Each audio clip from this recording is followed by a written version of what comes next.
ना, हमें ये जो गृह मंत्रालय दो, अब गृह मंत्रालय मिल जाएगा तेलुगु देशम को, तो हमारे तड़ीपार का क्या होगा, अमित शाह का क्या होगा। ये मुकदमा कितने समय तक चलेगा? कुछ महीने बाद ऐसे ही इसका कचरा हो जाएगा और अपनी बोझ से ये सरकार भर भरा कर गिर जाएगी।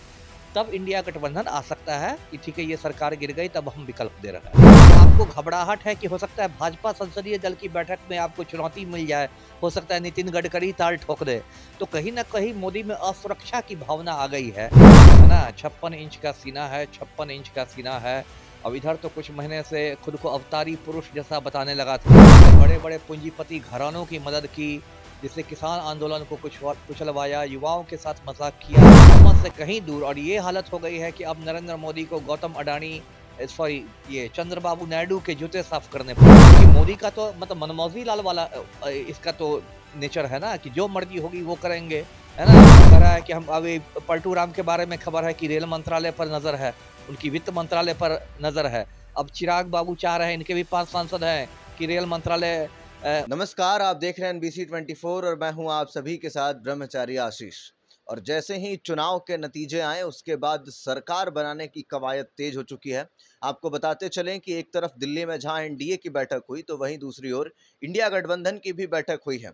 अब सरकार बनाने को लेकर के आशंकाएं हैं कि 8 तारीख की शाम को सरकार जो है वो बन जाएगी, प्रधानमंत्री मोदी फिर से शपथ ले सकते हैं। ऐसे में प्रतिक्रिया लेंगे पूर्व IPS अमिताभ दास जी की कि अब की बार क्यों इस तरीके के नतीजे देखने को मिले और उसी के साथ साथ किस तरीके की कवायद जो है वो दिल्ली में चल रही है। जी, चुनाव के जो नतीजे आए हैं परसों 4 जून को, तो उससे मुझे इस बात की बहुत खुशी है कि नरेंद्र मोदी का अहंकार चूर हुआ है।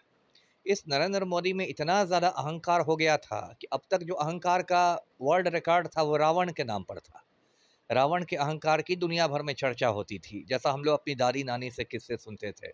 रावण के उस अहंकार के रिकॉर्ड को मोदी ने ध्वस्त कर दिया था। और इस आदमी के मतलब रोम रोम से अहंकार टपकता था, है ना। 56 इंच का सीना है, 56 इंच का सीना है। अब इधर तो कुछ महीने से खुद को अवतारी पुरुष जैसा बताने लगा था, कहता था कि ऐसा हो सकता है मेरी माँ ने मुझे जन्म दिया हो, मतलब इसकी भी संभावना है कि बिना माँ के ही प्रकट हुए हो।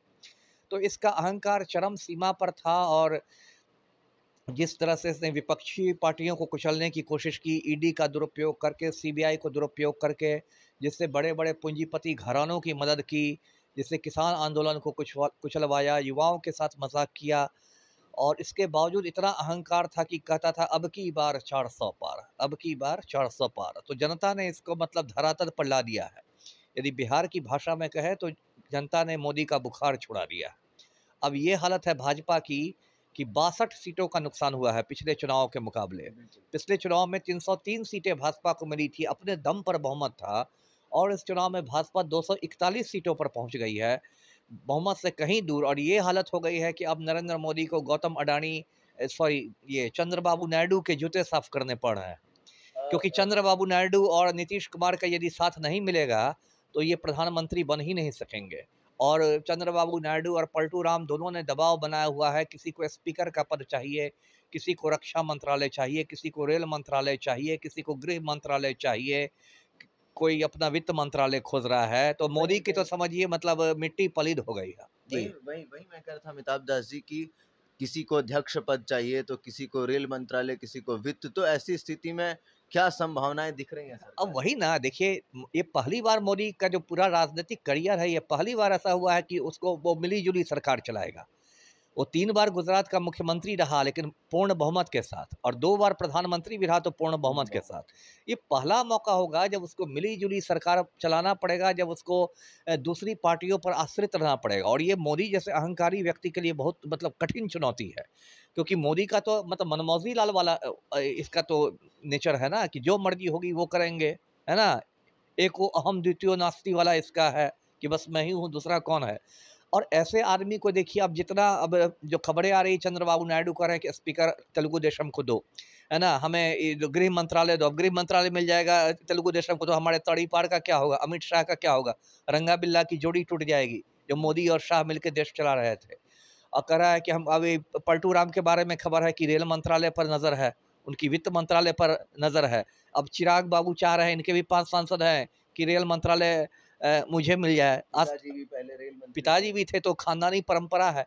तो क्या है, वे तो मैं तो मजाक में कह रहा हूँ कि कहीं ऐसा ना हो नरेंद्र मोदी को कि रेल मंत्रालय के इनको मतलब दो हिस्सों में बांटना पड़े और दो रेल मंत्री बनाने पड़े, एक के ब्रैकेट में रहे रेल मंत्री मालगाड़ी और एक रहे रेल मंत्री यात्री गाड़ी, है ना। एक मालगाड़ी वाला पलटू राम को मिल जाए, यात्री गाड़ी वाला चिराग पासवान को मिल जाए, तो पूरे देश में मतलब एक तरह की नौटंकी बन गई है। और कितनी बड़ी नौटंकी बनी है, दर्शकों को मैं बताऊं कि अभी सारे नवनिर्वाचित सांसद दिल्ली पहुंचे भी नहीं है, है ना। अभी भाजपा संसदीय दल की बैठक हुई भी नहीं है, मोदी को औपचारिक रूप से नेता चुना भी नहीं गया है। और उसके पहले ही मोदी ने नायडू को बुला के और नीतीश को बुला के और मांझी को बुला के दस्तखत करवा लिए कि हम मोदी जी को एनडीए का नेता मानते हैं। तो ये कहीं ना कहीं मोदी में घबराहट की स्थिति दिखा रही है कि आपको घबराहट है कि हो सकता है भाजपा संसदीय दल की बैठक में आपको चुनौती मिल जाए, हो सकता है नितिन गडकरी ताल ठोक दे। तो कहीं ना कहीं मोदी में असुरक्षा की भावना आ गई है। तो जितना इनका जो गोदी मीडिया ने एक भौकाल टाइट कर दिया था मोदी का कि ऐसे विश्व गुरु हैं, इनके एक फोन पर यूक्रेन का युद्ध रुक सकता है, तो वो सब औकात में आ गए। यूक्रेन का युद्ध क्या रुकेंगे, तो वाराणसी से हारते हारते बचे हैं। जी। अमिताभ दास जी, नीतीश कुमार को जब तक सरकार नहीं बनती है तब तक दिल्ली ही रुकने के लिए कहा गया है, अब रुकने के लिए कहा गया है या रोका गया है? रोका गया ये है। तो कोई ठीक नहीं हो सकता है पलटू राम को जबरदस्ती नजरबंद कर दिया गया हो, क्योंकि पलटू राम का तो ट्रैक रिकॉर्ड है कि कब इनकी अंतरात्मा जग जाएगी या कब ये पलटी मार डालेंगे, ये तो ब्रह्मा को भी नहीं पता चलता है। तो हो सकता है जी, नीतीश कुमार को जब तक सरकार नहीं बनती है तब तक दिल्ली में मतलब रुक रहे हैं, रोका गया है या रुक रहे हैं, ये तो समझ ही नहीं आ रहा है। अब मुझे तो लगता है कि पलटू राम को नज़रबंद कर दिया गया है दिल्ली में, है ना। बिहार के लोगों को मालूम हो कि आपका मुख्यमंत्री जो है दिल्ली में नज़रबंद कर लिया है, उसको नरेंद्र मोदी और अमित शाह ने पटना आने नहीं दिया जा रहा है, क्योंकि जो पलटू राम का ट्रैक रिकॉर्ड है कि कब इनकी अंतरात्मा जाग जाए, कब ये पलटी मार जाए, ये तो ब्रह्मा को भी नहीं पता है। तो हो सकता है मोदी को ये लग रहा हो कि ऐसा नहीं हो कि ये पटना लौटे और वहाँ प्रेस कॉन्फ्रेंस कर दे कि मेरी अंतरात्मा जग गई है और अब मैं इंडिया के साथ जा रहा हूँ। तो इसलिए इनको रोक लिया गया और लगता है उस समय तक नहीं रोक लिया जाए कि जब तक मतलब विश्वास मत ना मोदी जी हासिल कर लें, क्योंकि एक बार विश्वास मत हासिल कर लेंगे उसके कम से कम 6 महीने तक तो अविश्वास प्रस्ताव नहीं लाया जा सकता है। तो कम से कम 6 महीना तक तो सरकार चलेगी ना। तो मुझे तो यही लगता है कि रोका नहीं गया है, पलटू राम को नज़रबंद किया गया है। अब ये पलटू राम शर्म से कैसे कहे कि भाई मुझे बंद कर दिया गया है। जी। अमिताभ दास जी, इंडिया गठबंधन के फिलहाल सरकार बनाने के कितने आसार नजर आ रहे हैं? कोई आसार नहीं है। निकट भविष्य में कोई आसार नहीं है। देखिए इंडिया गठबंधन की ये रणनीति है, क्योंकि पूरा चुनाव इंडिया गठबंधन ने ये कह के लड़ा था कि हम लोग सत्ता के लिए नहीं लड़ रहे हैं, हम लोग संविधान बचाने के लिए लड़ रहे हैं। तो यदि मान लीजिए अभी तुरंत गिनती हुई है, उसका इंडिया गठबंधन उठा पटक जोड़ तोड़ शुरू कर देगा, तो एक बहुत गलत मैसेज जाएगा जनता में कि आप तो सत्ता लोलुप हैं, आप तो तुरंत जोड़ तोड़ में शामिल हो गए। तो इंडिया गठबंधन की रणनीति है कि वो आराम से, क्योंकि मजबूत विपक्ष है, इस बार तो कमजोर विपक्ष है नहीं, मजबूत विपक्ष है। कांग्रेस की सीटें लगभग दुगनी हो गई है पिछली बार से। तो गठबंधन की ये रणनीति रहेगी कि वो पूरा मतलब सरकार पर हमलावर रहे, और जिस तरह से सरकार बन रही है, ये तो मतलब सरकार क्या है, भानुमति का कुनबा है ना। भानु कहीं का ईंट कहीं का रोड़ा, भानुमति ने कुनबा जोड़ा। तो अब भानुमति के उत्तराधिकारी नरेंद्र मोदी ही हैं, कहीं से ईंट कहीं से रोड़ा ला के एक कुनबा जोड़ रहे हैं। तो ये कुनबा कितने समय तक चलेगा, कुछ महीने बाद ऐसे ही इसका कचरा हो जाएगा और अपनी बोझ से ये सरकार भर भरा कर गिर जाएगी। तब इंडिया गठबंधन आ सकता है कि ठीक है ये सरकार गिर गई, तब हम विकल्प दे रहे हैं। जी। इंडिया गठबंधन के बारे में बात करेंगे। वहां पे भी तो अमिताभ दास जी एक बड़ी लड़ाई है प्रधानमंत्री पद को लेकर के।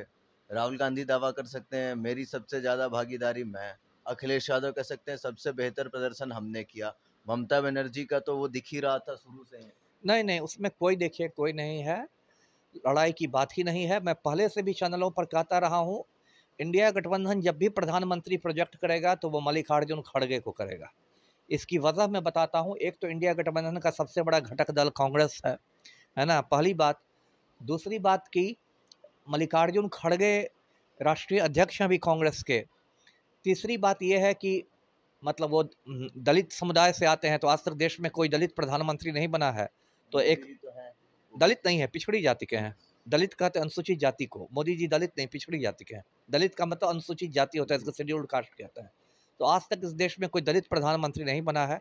तो यदि मल्लिकार्जुन खड़गे का नाम आगे किया जाता है तो उस पर सारे लोग चुप हो जाएंगे। ना ममता दीदी कुछ बोलेंगी, ना अखिलेश कुछ बोलेंगे, ना केजरीवाल कुछ बोलेंगे। और मेरी जो समझ है कि मल्लिकार्जुन खड़गे जब प्रधानमंत्री बन जाएंगे तो राहुल गांधी कांग्रेस अध्यक्ष बन जाएंगे। और जिस तरह सोनिया गांधी और मनमोहन सिंह का मैं कॉम्बिनेशन मैं चलता था मैं ना। मैं यही कह रहा था कि ये तो फिर डिफेक्टो प्राइम मिनिस्टर वाली बात हो जाएगी। हाँ, बात आपकी सही है, डिफेक्टिव प्राइम मिनिस्टर बात ही बात रहेगी। जैसे सोनिया गांधी के समय मनमोहन सिंह प्राइम मिनिस्टर थे, लेकिन डिफेक्टिव प्राइम मिनिस्टर एक तरह से सोनिया सोनिया गांधी गांधी। थी। लगभग वही सिस्टम रहेगा कि मल्लिकार्जुन खड़गे रहेंगे प्रधानमंत्री और डिफेक्टिव पीएम राहुल गांधी रहेंगे। ऐसे भी कुछ भी आज भी मल्लिकार्जुन खड़गे यदि कांग्रेस अध्यक्ष हैं, ये सबको पता है। लेकिन ये भी एक तथ्य है कि राहुल गांधी का कद उनसे कहीं बड़ा है। बड़ा है, राहुल बिल्कुल। गांधी की मल्लिकार्जुन खड़गे जितनी भीड़ पूरे देश में जुटा सकते हैं, राहुल गांधी का पास ज़्यादा जनाधार है। ये बात खड़गे भी जानते हैं मन ही मन और देश भी जानता है। जी। तो ऐसी बात नहीं कि खड़गे अध्यक्ष बन गए तो उनको तो इसलिए अध्यक्ष बनाया गया है कि बार-बार जो कांग्रेस पर लोग हमलावर होते थे कि परिवारवाद है, एक परिवार से आप नहीं निकल सकते। तो सबका मुँह बंद करके खड़गे को बना दिया गया ये अध्यक्ष। और जो मोदी जी कहते थे कि मैं तो चाय बेचता था भाई, मैं तो चाय बेचता था, छाती पीट रहे थे। तो खड़गे भी बहुत मतलब साधारण परिवार से आते हैं, तो उनको बना दिया गया कि ठीक है, आप चाय बेचते थे, तो यहाँ भी दलित दलित समाज। ही का बेटा है। तो वो तो एक कांग्रेस की रणनीति है और कांग्रेस जब भी प्रधानमंत्री के लिए आगे बढ़ेगा, कांग्रेस ने मतलब इंडिया गठबंधन से मेरा मतलब है, तो वो खड़गे ही आगे बढ़ेंगे। जी। साफ साफ पूर्व आईपीएस अमिताभ दास जी का कहना था कि जिस तरीके से प्रधानमंत्री मोदी लगातार अहंकार में नजर आ रहे थे, 400 पार के नारे लग रहे थे, तमाम संविधान को बदलने की जो तमाम प्रक्रियाएं थी वो की जा सकती थी, अब वो जो है कहीं ना कहीं टूट चुका है। इसी के साथ साथ नीतीश कुमार के भी दिल्ली में रुकने पर बड़ी जो है दावेदारी जो है उन्होंने की है। उसी के साथ साथ आपको बताते चले कि इंडिया गठबंधन में अगर जो सरकार बनाने की अगर मान के चलिए जरूरत पड़ती है तो फिर मल्लिकार्जुन खड़गे को बतौर प्रधानमंत्री जो है आगे प्रोजेक्ट किया जा सकता है, क्योंकि वो दलित चेहरा है। क्या कुछ होगा पूरी जानकारी बताएंगे आपको, तब तक के लिए बने रहिए NBC 24 पर। कैमरा पर्सन पृथ्वी के साथ ब्रह्मचारी आशीष, NBC 24 पटना।